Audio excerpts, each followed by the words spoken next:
So we're finally here. Endgame. You gotta say, this has been one hell of a ride. Did this movie deliver or not? Yes. Yes, it did.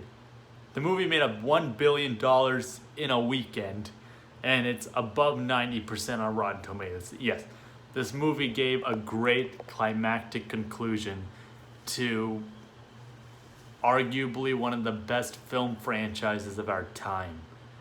It's incredible how phenomenal this series is. It's incredible how successful Marvel is, how great this film is. I mean, I'm trying to start off with how do I even explain the story? But it's a 3-hour movie and a lot happened. I think the best way to explain it is in 3 parts. And this will be a huge spoiler warning if you haven't seen it already, but by now, I'm sure you must have. Either you have or it's been spoiled for you because social media had fun with it. But yes, the first part, this movie can be broken into 3 parts. First part is they hit you with, as usual, this movie hits you with a lot of twists. The first part, they kill Thanos in the first 5 minutes. And now the movie's sort of 5 years later dealing with the repercussions of the fact that they lost. And I love the movie for doing that. I love the movie for taking it in a very realistic route where if you did fail, what would happen? You would have to live with the consequences. You would have to live with the repercussions and learn to move forward. And this film addresses that in different ways.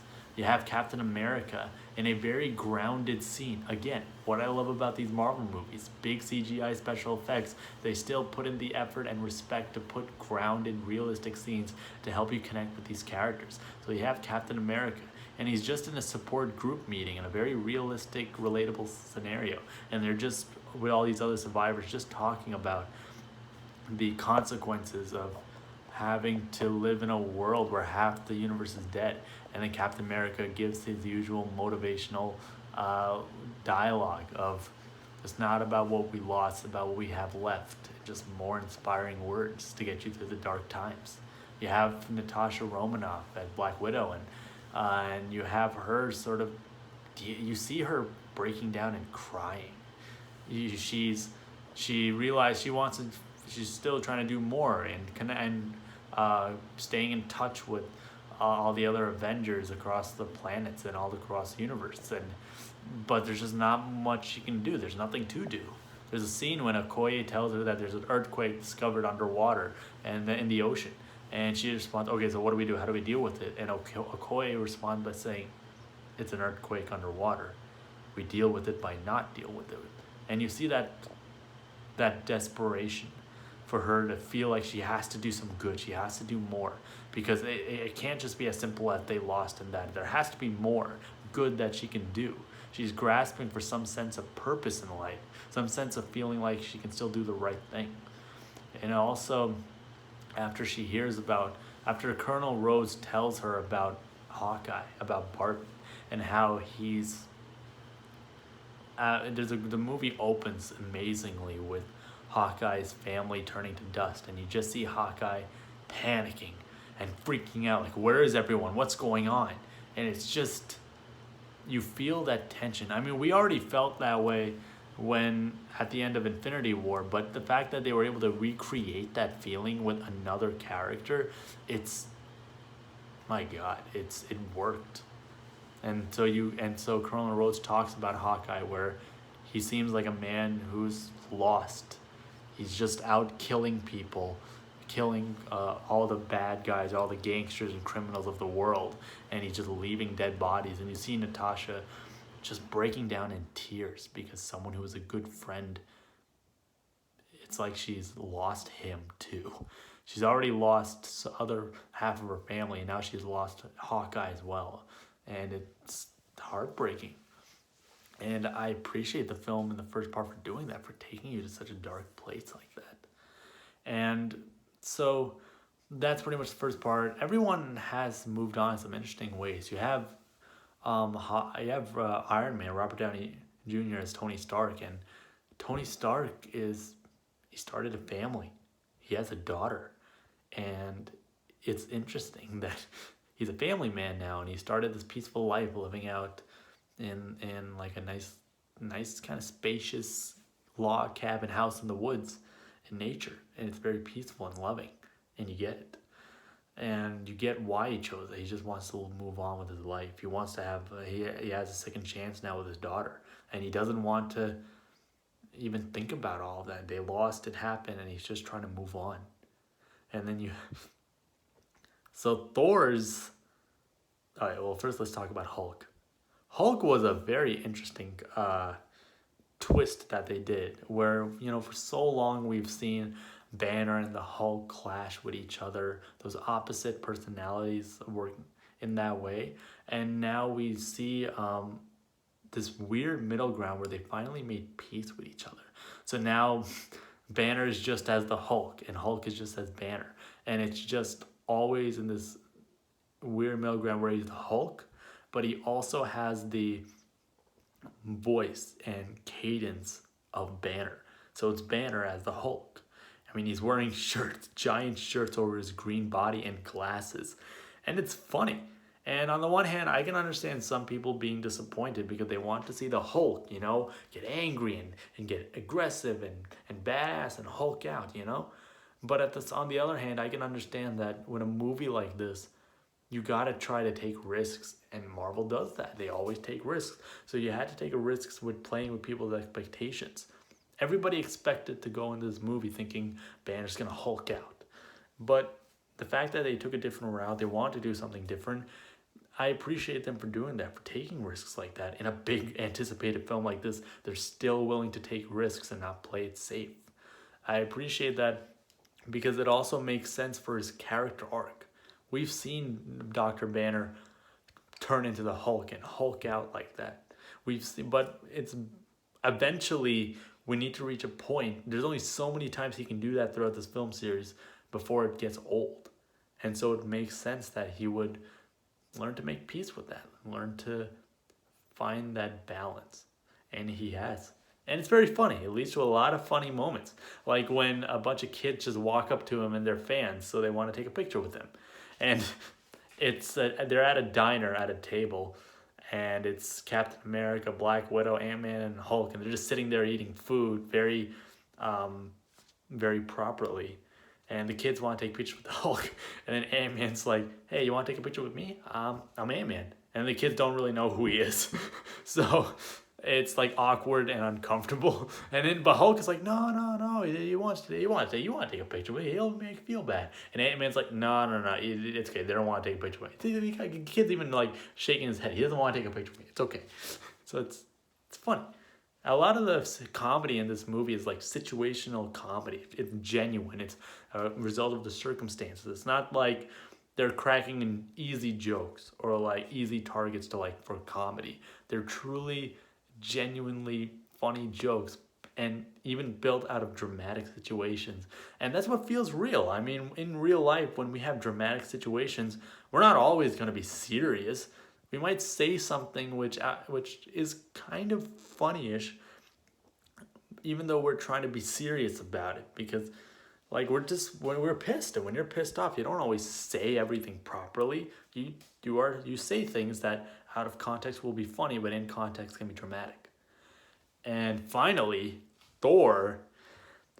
Thor's, I think, my favorite out of all of it. So because of the fact that he's dealing with the fact that he did not go for the head in the beginning, and half the universe is gone, because half of his own people, the Asgardians, are gone. Hulk and Rocket Raccoon both go to get Thor, because long story short, Ant-Man came back from the quantum realm after Ant-Man and the Wasp, and it turns out he's capable of time travel, and that's a possibility that could happen. So they go rally up the team, including Iron Man and everyone, to say, hey, time travel could happen, so let's get the gang back together. When they try to get Thor, when Hulk and Rocket Raccoon go to Thor in New Asgard, which is like this new home for the remaining Asgardians who are left, and which is basically Norway, and you see Valkyrie, you see all the other Asgardians there, and it's cool that they brought them back. They're still there. But you go into Thor's little castle, but it's really just a house, and you see Thor, and he's fat. You see the 5 years of depression, the alcoholism, all that, the fact that half his people is gone, the fact that he went from living in this beautiful Asgardian world, Asgard, to now living in like a shack in Norway with a bunch of like Meek and Korg from Thor Ragnarok. And then it's depressing when I say it that way, but it's funny because of how they show it. They show it in like he's just drinking alcohol all day. When the the cinematography cuts to his stomach and it's fat, it's just, you just go, oh man, Thor. Oh man, what happened to you, buddy? You used to have a 6-pack. And then Rocket Raccoon's response is like, now you just look like melted ice cream. And you just catch him, even Korg and Meek are just playing Fortnite. And it's so surreal and funny. Korg, Meek, and Thor's like this fat alcoholic drinking beer all the time, and they're playing Fortnite, and they're like yelling at the screen because Noob Master 69 keeps beating them. It's the most weirdest, unexpected thing to ever. I never thought I would ever see Thor playing Fortnite and yelling at another online player. It is the most random, unexpected thing, and it's priceless. It's definitely playing with expectations, definitely doing something weird and different, but funny, and I love it. And I love it too because Marvel knows how to transition between tones. It starts off as very comedic and funny like that, but then when Hulk mentions Thanos, he mentions about the time travel and the possibility of bringing back everyone. Thor just starts going from like, hey guys, long time no see, and then he goes to like this suddenly sad depression and putting his hand on Hulk like, don't you ever mention that name in this house again. And you just see that in his eyes, and Chris Hemsworth is such a good actor. He really delivers it. He delivers that like kind of like a happy-go-lucky, life is good, I got everything I wanted, I don't need anything. And then you see that you see how broken he is, how helpless he feels, how depressed he feels, how much regret he has. And he plays it so well and so relatable too. And I love that throughout the movie he's fat, even till the end of the movie. Like, it's not like he has some magic powers and suddenly he's back to getting a 6-pack again. It's like, no, he stays that way. It's inspiring. It kind of showcases that, not all heroes have to have a 6-pack. So, it's more than, like, Thor's not a hero because he's jacked. He's a hero because even after the depression and anxiety and the trauma of everything he's experienced, he's still willing to get back and go through the time travel plan, not really understanding it, but knowing that it could be a shot at saving everyone, bringing people back. It could be a shot at taking down Thanos before it all happens again. And that's what it means to be a hero. And so that's the first part. The second part is the time travel stuff. And this movie knows how to do the time travel shtick in a way that doesn't feel too like, oh, we've seen it before, so it doesn't feel new. It's like they really do it, because the one example is they have this one great joke scene where they try to send Ant-Man, Hulk, Captain America, and Black Widow are in the Avengers headquarters, and they're testing out the quantum tunnel in Ant-Man's ugly brown van. So they test time travel, and there's a funny sequence where they send Paul Rudd back in time, and then they bring him back, but he comes back as a kid. And then they send him again to try to like, oh my God, bring his age back, him at his age. And then he comes back as a baby. Then they send him again, and then they bring him back as an old man, and then they send him back, and then they bring him back as him. And there's a great funny line which he says like, I peed my pants. I don't know if that was baby me or old me or just me. And then Hulk just he looks at Captain America and says, "Time travel." And then Captain America looks at him like, Jesus Christ. It's great. It's funny like that. And it's genuine funny. It's not like because you love these characters, you spent them with so much. You love spending time with them. So it always feels like a good time in that way. And that's what this movie is. It's like you spend so much time investing in these characters, just them sitting in a room talking, it just feels good. It feels like you're hanging out with friends. It feels that way. And so they get everyone together and they even talk about the stones, that you have 6 infinity stones, and they mention like, okay, 3 where you can go to New York 2012 where the first Avengers movie took place, and then you can go back to wow, that to 2013 Asgard, where Thor 2 The Dark World took place. And then Morag 2014, where Guardians of the Galaxy 1 took place.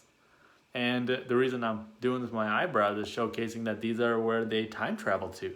They time travel to these 3 different movies to get the stones. And I love how they didn't feel the need to be like, no, we should pick movies that were popular. We should pick movies that got the highest ratings or anything. It's like, no. Pick the movies that make sense for the story. You're trying to get 6 Infinity Stones. You pick the movies that actually introduced them properly or were located first in those movies. You know, Thor: The Dark World wasn't as critically and financially successful. Yet I appreciate this film for acknowledging its existence and respecting the fact that that's where the Infinity Stone was. So we're gonna go to that film, even if people may not even remember it nor care about it. And that's why I appreciate Marvel. They'll stick to their guns. They'll never compromise on storytelling, on telling a cohesive and clear story that doesn't like contradict anything. They'll always stay true to that. And that's why they've been able to be so successful, because they always stay true in that. And that's one aspect of why they always stay true like that. So, and as someone as me who thinks, I'm in the huge minority where I think Thor: The Dark World is the best Thor movie out of all of the Thor films. And I was jumping up and down with joy that my favorite Thor film was being talked about, was being discussed, was being revisited in this movie. Like Thor Ragnarok was a popular one. Thor 1 was the origin story. But Thor: The Dark World was kind of this forgotten film that I guess a few people like me enjoyed most. So I'm glad that this movie, I guess in a weird way, heard my wishes and revisited that movie. And I love the time travel aspect. It's funny. They take full advantage of it.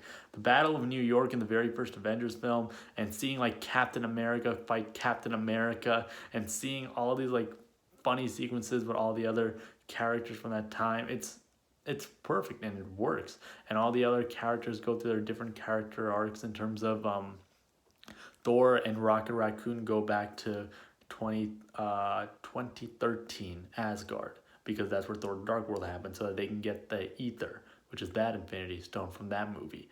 And you see Thor and Rocket Raccoon kind of having a heartfelt, Thor's like kind of having a panic attack because he's back in Asgard again before it was destroyed. Oh my God, Jane Foster, the love of his life who left him, is there. Oh my God, his mother's there right before she died. So like he's starting having panic attacks because all of these things that are there before they left him, before they were gone. So it's like a part of him is excited, part of him's having a terrified panic attack, and Rocket's like giving him the motivational speech now of like, look, a lot of people there. Look, I know you love them, but they're gone, and some people are kind of gone. So we got to get these stones so we can bring back the people who are kind of gone. And it's beautiful, and I love it because we had a scene where Fat Thor got to talk to his mom, and we know because we follow the story that she dies after this. But it's beautiful to see that he got to have that conversation with his mom. Kind of he didn't tell her everything about the future, but her mom's a witch. She's magically intellectual enough to know that he's from a different time, and so what I do appreciate is that is a heartfelt conversation with a mother telling her son that, you may have failed, but it doesn't make you a loser. It doesn't make you any less of a person of who you are just because you failed. And it's beautiful and it's loving, it's caring, and it's something that you see Thor get some semblance of confidence again because of that conversation, and because he got Mjolnir back, and because in Thor Ragnarok, that film, that his hammer was destroyed, but now it came back in. He got it back in this movie, so it's cool. Like, yes, he got his original Mjolnir back, and I love how So yeah, and it's beautiful in that way. And then there's another scene when, this time to get the Soul Stone in Infinity War, it was Thanos and Gamora, and Thanos killed Gamora to get the Infinity Stone. But in this movie, it's Black Widow and Hawkeye have to go get the Soul Stone. And they didn't know that one person had to die in order to get it, but they kind of figured it out once they went there and they met Red Skull, who they didn't know is Red Skull, but it's Red Skull. And so it's so poetic, and they both like feel that they have to be the one to sacrifice themselves to get that Soul Stone. You know, Black Widow feels she has to kill herself to get that Soul Stone because this is her way of making amends for all the wrong she's done. This is the way of doing the right thing. Hawkeye feels the need to do it because throughout Endgame, he's done a lot of bad in the past 5 years since the snap. He's done a lot of terrible things. There's a whole sequence in the movie, and this is a great sequence because it's not CGI or anything. It's an action sequence that's very grounded and gritty, and you see Hawkeye in a cloak in Tokyo fighting the Japanese mafia in this, and the way the cinematography is shot is very like The Raid or Ip Man, very martial arts style, and I mean I love that. I love that in a big CGI action film like Endgame. They're willing to put in a very gritty, down to a realistic martial arts fight sequence because that's who Hawkeye is. He's a martial artist. He's not someone with superpowers, so they would have to shoot a fight sequence like that if they want to do that. And I appreciate them for giving Hawkeye enough time to have his moments in this film. And that's the best thing, again, with all these movies, is they know how to take 50 different characters and give each of them just enough screen time to where they have their time in the spotlight and it serves the overall story. And so, yeah, going back to Hawkeye and Black Widow, they both kind of ambush each other and fight each other to try to have themselves be the person to kill themselves to get the stone. And then ultimately what happens is Black Widow wins, and it's heartbreaking that Black Widow dies, but they get the Soul Stone, and you feel it. You feel Hawkeye's anger when he calls out to her, when she does it anyway. You feel it afterwards when all the Avengers come back from their time travel, and then it turns out that Black Widow didn't make it, and you feel that. You know, and then this goes back again to like kind of jokey but also dramatic, where Thor's like, no, what do you, we can bring her back. We can do it. We can definitely bring her back. And then Hawkeye's like, no, okay, no, we can't, okay, and okay, and then Thor's like, look, I know, look, you're very Earthling being Hawkeye, so I don't expect you to, but this is space magic, okay? And then Hawkeye just looks at Thor and responds like, yeah, no, you're right that this is above my pay grade, but she can't come back, okay? At least that's what the red-headed guy over there said. You know, why don't you go get your magic hammer? Why don't you go talk to him if you really think we can bring her back? And it's funny like that kind of dialogue, but you also see the heartache, the drama, and the tension. And it just feels genuine. This movie knows how to blend the humor but the drama very well, very genuine, and it's all because the writing is sincere and the characters are, because you've invested so much time with these characters. These writers have given these characters enough time to shine the spotlight that you feel for them. And yeah, another thing which is during the time travel sequences when both Tony Stark and Steve Rogers, they have to go back to the 70s, I believe, 70s or 80s. I can't believe I'm blanking on it. I think 70s, yeah, 1970s New Jersey, to get more Pym particles, which are particles that allow them to time travel. And having to do that, we have Tony Stark meets a young Howard Stark. He meets his father at the age where, on the day that his father's about to leave work to go to the hospital because his wife is giving birth to Tony Stark. And it's a really good, great scene because it kind of closes Iron Man's character narrative in terms of finding closure with his father. You know, he's always seen his father as someone who's cold and calculated, never really loved him, never told him he loved him. And now he sees his father as someone who's young. And his father tells him, like, you know, I got to be honest with you, man. I don't know anything about being a father. I feel like I'm going to, like, he even says, like, as a joke, how do you even operate that thing? Like, how do you operate that baby? And then he says, like, I'll tell you one thing, though. There's nothing I would do anything for that kid. There's nothing I would never do for him. And you see that his father did care and that he was really just doing his best, even though it may not have seemed like it. And it's a great scene. This movie has so many great scenes that help our heroes find closure, because it is the end of a lot of their stories. This is the end of a lot of these characters. And so I appreciate that this film took its time. It gave it a 3-hour runtime and filled it with enough dialogue and exposition to have moments where we can give these characters some closure. Because we've spent 21 movies with them, going through their separate character arcs, and it's beautiful that we see it pay off to something that's very fulfilling and intimate. Not just a big action battle, but emotional fulfillment, emotional closure. Which is why we watch stories at all, or watch movies at all to begin with. It's for that emotional satisfaction, for that emotional connection, that emotional experience. And this movie delivers on it. And so, another great scene is when Steve Rogers sees Peggy Carter again during that, being in the 1970s. And he doesn't talk to her or anything, but he just sees her, and it's heartbreaking.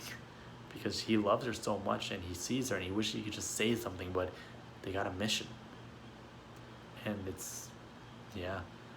so that's the second part. And now the third part of this movie is the whole giant battle, the greatness of it. First of all, it basically, I'm not going to go into too much detail because we'll be here forever, and I think the movie does enough justice of explaining the story to you that you should watch the movie.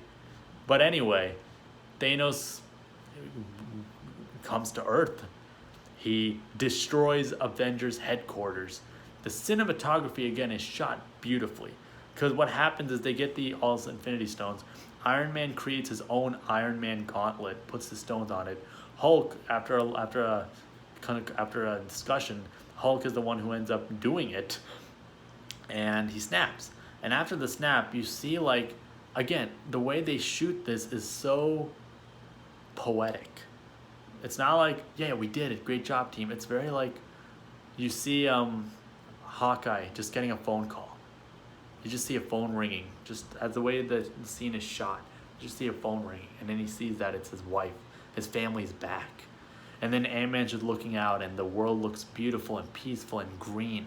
And it's like, guys, I think we did it. And then Hulk is like slowly opening his eyes again after that snap. But then he looks up through the windows, and there's no sound. It's just complete silence. But you see Thanos' giant ship just as the sunlight is beaming across the ship, and you see a bunch of rockets heading in. No sound, complete silence, just that disturbing image from something beautiful and hopeful to suddenly this monster in the closet. And not like a scare jump, but like looking in the back window. It's like you're looking at a dark room and you don't hear anything, but suddenly you look closely into that dark corner in the closet, and you see there's a monster there looking back at you. And it's all silent, and there's no jump scare. You just look at it closely, and then you see it. And that's what that shot was just Hulk just like laying on his back, but looking up at the ceiling window and seeing Thanos' ship. No sound, just rockets coming at them. And then, boom, just a huge, sudden edit to like a huge explosion, and the Avengers headquarters is blown up and destroyed, and it's gone crazy and haywire, And it's like complete poetic, beautiful, peaceful silence to suddenly loud chaos. It's just a beautiful cinematography, beautifully shot. Little things like this that that change a film from just being generic and average to being different and great and just larger than life. And so it works that way. And then you have a scene where like they're all the characters have their own individual situation that they have to get out. And you have like Thor, uh, Iron Man, and Captain America, and they see Thanos. He's just sitting there, waiting for uh, another character, Nebula, to.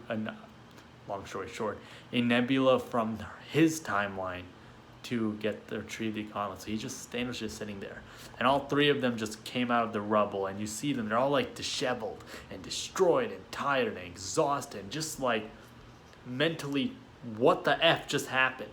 And so they just see Thanos, and they're just like looking at him in a tired, like distraught. It's like tired and like, God. And you just see them looking at it like Thanos, and like Thor just sits there and says like, it's a trap, right? And then Iron Man's like, yeah, I don't care. Let's get this guy.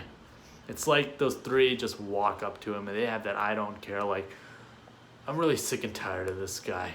Like, every time they try to do the right thing and they almost feel like they succeed, Thanos just comes out of nowhere and just once again messes things up. And it's like, just get this guy already. And so you see that like, I'm sick and tired of this BS. Let's go get this guy. Captain America's like, no matter what, he doesn't get that Infinity Gauntlet. No matter what, he doesn't get those stones. And then they just walk up to him. And then they have that battle. And it's beautiful and epic and creative with all the different powers fighting Thanos. And then the great scene is when Captain America lifts Mjolnir, lifts Thor's hammer. And then Thor responds. And then like, he just throws at Thanos. And it's like, whoa. And it's a great movie applause moment. And then Thor responds like, ha, I knew it. And it's just, it's beautiful. But then you see a moment when all the heroes are down. Iron Man is like destroyed and like taken. Thor's like down. And then like Thanos has this double-bladed sword that's like huge. And then you see like he's just like Captain America's just like holding on and getting hit by that double-edged sword and Thanos just ramming it, and you see him break his shield.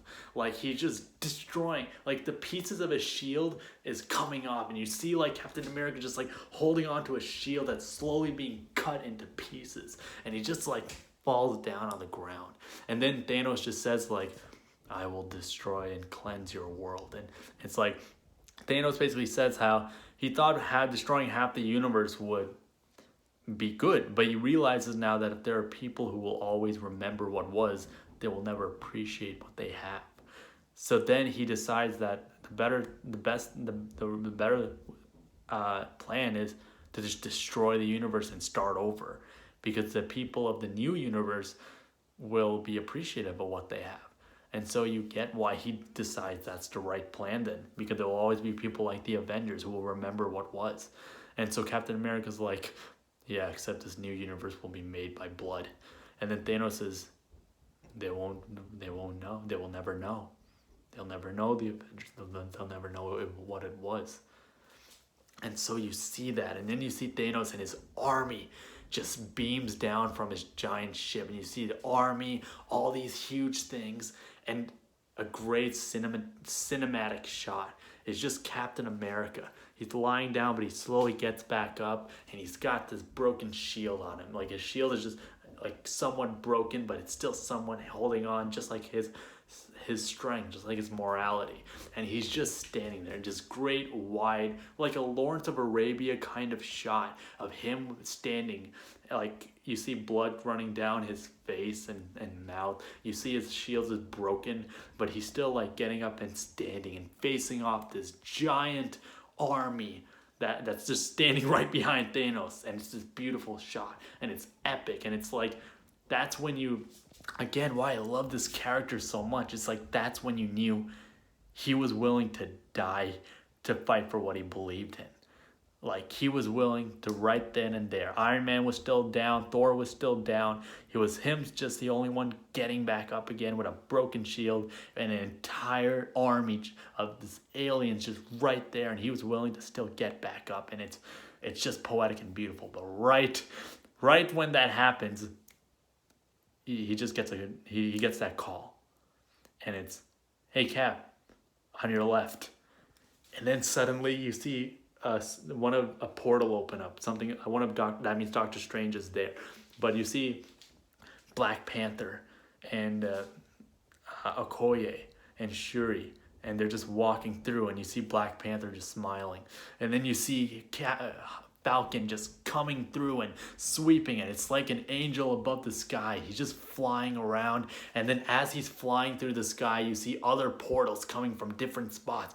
All these portals. And then the score is beautiful. You see like Doctor Strange and Drax and then Spider-Man and Star-Lord, and then you see all the Asgardians, they're back again. You see all of Doctor Strange's, all the magicians and wizards are back again, and they're all in their fighting stance. And then you see like Winter Soldier's back and Groot is back, and you see like Valkyrie on her Pegasus, and it's just they're all back. And then you see Black Panther yelling Ibambe, and then you see his huge Wakandan army just come out of the portal, and it's just like the score is building. And then you see Giant Man come back up, and then you see Rocket Raccoon and War Machine in their fighting armor, and Hawkeye's there, and it's just epic and beautiful. And you see this entire score, and they're all just in that mode. And you see the music, the original Avengers music, all the way back from the first one, making a comeback again at just the right time. And then you see like Captain America just stands there and he says, Avengers, and then then the hammer just comes to him, and as he grabs it, he just says, assemble. And then it's just beautiful. Everyone starts yelling, and you see this huge army of all the Avengers finally teaming up again, and they're all going after Thanos' army. And then you see Thanos, and he's just looking at it like before he had this aura of confidence, and it's not like it wasn't just shown blatant confidence. It was like, again, Josh Brolin's such a great actor. He can show that kind of confidence in a very subtle way. But now you see, he's like, what the fuck? And then he's like telling his army to go, but he's going with the sense of like, what the fuck? And then you see the army, and it's just beautiful seeing all Spider-Man and Black Panther and Captain America and Thor and Hulk and everyone, and they're all just like Wakandan army and Asgardians and like Doctor Strange is the magicians and wizards, and they're all just going after, and they have this epic battle. And you see Giant Man punch this huge alien whale type creature, and then you see Spider-Man swinging across other people and characters, and just like kicking ass and taking names. You see Black Panther and Star-Lord, and with their weapons fighting all the bad guys. You see like there's a great funny scene where Thor and Hulk are just like Captain America wields Stormbreaker, Thor wields the Mjolnir, and he's like, no, you take this, I'll take the bigger one. And then they're funny, and they're fighting sequences. And then there's a whole sequence where basically what happens is Hawkeye still has the Infinity Gauntlets. He's like, hey, yo, Cap, what am I supposed to do with this? And so they're like, okay, we need to send it back in time. So it's, okay, so what do I, and then so their original time machine was destroyed when Thanos destroyed Avengers HQ. But then they remembered the ugly brown van. And then when I forgot who has the keys, but somebody activates the keys, clicks the keys for the van, and then you hear that do-do-do-do-do, do-do-do-do-do-do, and it's, again, the movie knows how to blend the comedy and the drama. It feels epic and hilarious. It's like Captain America, oh wait, the quantum tunnel's in that brown van. And then Captain America just goes, does anybody here see an ugly brown van? And then Valkyrie flying on Pegasus just goes, yeah, it's that one over there. And then you hear that music, and then you hear, oh, it's that one. And then you see like, there's a great scene, and this calls back to past films. Like Captain America's like, yo, Queens, or like, hey, Queens, get that. And he's like, get the, and then like Spider-Man, because like, Spider-Man's from Queens, Captain America refers to him as Queens, and he tells him to go get that gauntlet. And so he goes, and then like Hawkeye meets Black Panther, and in Civil War, Black Panther and Hawkeye first met, and Hawkeye was like, I'm Hawkeye, and Black Panther said, I don't care. In this movie, Black Panther's like, Clint, give it to me. Like, he acknowledges that he knows who Hawkeye is. Little things, man, but they really respect that you have an appreciation for the past films, and they deliver on that. And though you see like Hawkeye handing off the gauntlet to Black Panther, and then he's running with it like a football star, running around trying to avoid this. All the other aliens are trying to get that Infinity Gauntlet to get it to Thanos, and then like Spider-Man gets it from Black Panther, and then he's swinging around and climbing, and then he's activating instant kills so that he can take out all the other aliens that are trying to attack him. And then it's like, anyway, this is going to go on forever because it's such a great scene. But basically, it comes down to a fight sequence where Thanos nearly gets the Infinity Gauntlet. And then what happens is Tony Stark gets all the stones off of the gauntlet. Like Thanos, it looks like Thanos finally, even after all that, Thanos is able to get the glove on, and he says, I am inevitable. But nothing happens. And then Thanos is like, what? And then he looks and he realizes the stones aren't on his hand. And then we just cut to Iron Man. And he's just like having the stones on his hand, and the stones are going on to him, and it's just activated. And then he just says, and like Thanos said, I am inevitable. And then Tony Stark replies by saying, and I am Iron Man. And it's just the flash, the snap, and then you see Thanos' army, everyone turning into dust. And you see that beautiful, not the Avengers theme, but like another Avengers solemn kind of score that plays while the entire Thanos' army is just turning to dust. And then you see even Thanos, he's like kind of like tripping a little bit as he like slowly sits down, and he realizes that this is the end, and he turns into dust. But then you see Iron Man, and you see how destroyed he is.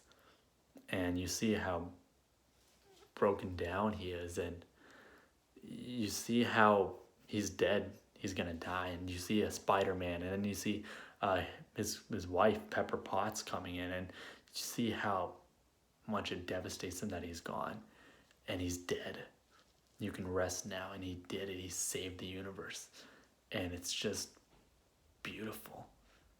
And you see the funeral of Iron Man and his death, and it's such a great way to end that character arc.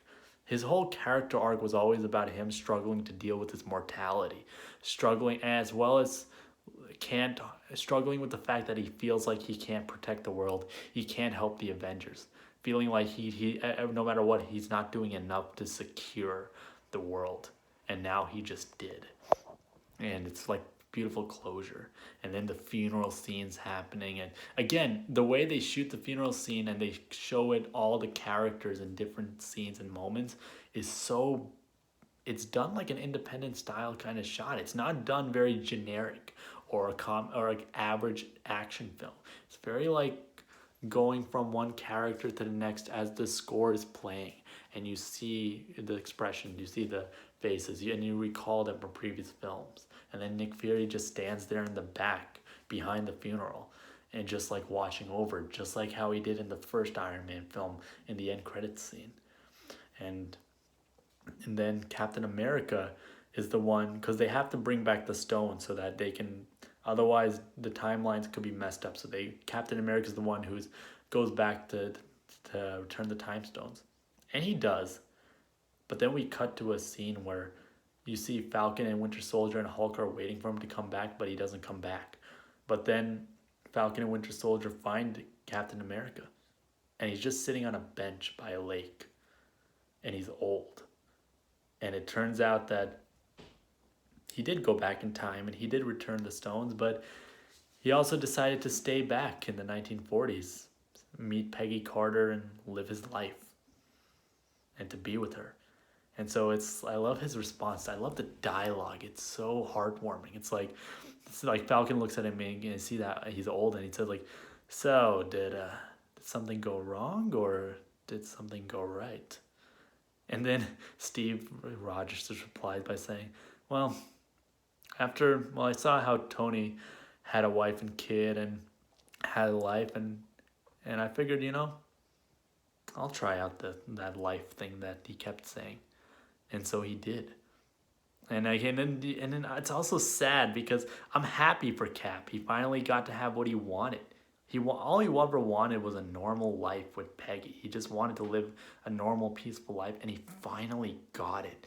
After all the chaos, after all the of his life of being sincere, being a hero, being strong and moral through even through the not just through the action stuff, but through the depressive emotional struggles, he finally got the happy ending that he deserves, and it's beautiful and poetic. And then Falcon replies that I'm happy for you, but it's just kind of sad that I'm gonna have to live in a world without Captain America now. And so Steve says maybe not, and he has his shield, just in like a round bag, and he gives it to Sam, and he says like try it on, and it's clear that the Falcon will be the next Captain America, and it's beautiful. It really is, and it just ends.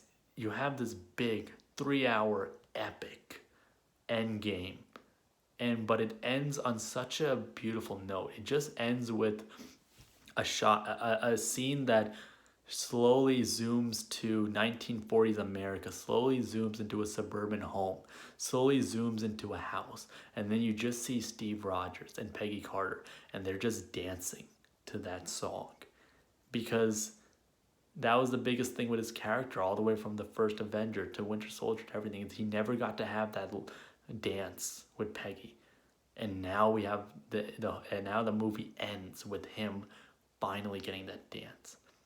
And that's why this movie is amazing. Because this movie isn't about the action. And yes, the CGI, the action, it's all there. The special effect, that's what lures you into the movie, the creativity and imagination. But then what separates it from other films that have failed miserably to create cinematic universes, what makes this film great, is the fact that it has heart. It has sincerity. It gave you closure for Iron Man and Captain America. And Black Widow, you finally saw some sort of fulfillment for her. She felt like she died for what she believed in. And now it's not over for all the characters. Hulk is still live and around. We'll probably see him. Chris Hemsworth already signed a deal that he'll do more Thor movies because he loves doing the character and people love him as it. So we'll definitely see more Thor movies, definitely more Guardian of the Galaxy, Doctor Strange, Black Panther, Ant-Man, Spider-Man. They'll all be back because they're all the next Avengers, really. But this is really for the first time, we've truly had a film that truly was the finality. This movie has no end credit scenes. This movie has no teasers for future films. It's just a pure finality. And I read some articles that this whole phase of 22 films will be called the Infinity Saga. And it's a beautiful name for one of the greatest film franchises of our time. And my God, this movie is a reminder of why we love film. This movie is a reminder of why anything is possible, of why you can take stories like this that may seem weird, but if you add heart, sincerity, creative and genuine screenwriting with directors who are willing to take risks and chances, you can produce something and create something beautiful. And that's why this is beautiful, and it's been a great ride. And 10 years, 20 years, 30, 40, I'm definitely going to be that guy in his 80s who's going to look back at these movies and rewatch them and just be grateful and blessed that I get to grow up in a time in human history where we get to watch stories as uplifting and positive and epic and emotionally fulfilling and relatable and just as great as the Marvel Cinematic Universe, as the Infinity Saga. And yeah, it's quite a ride.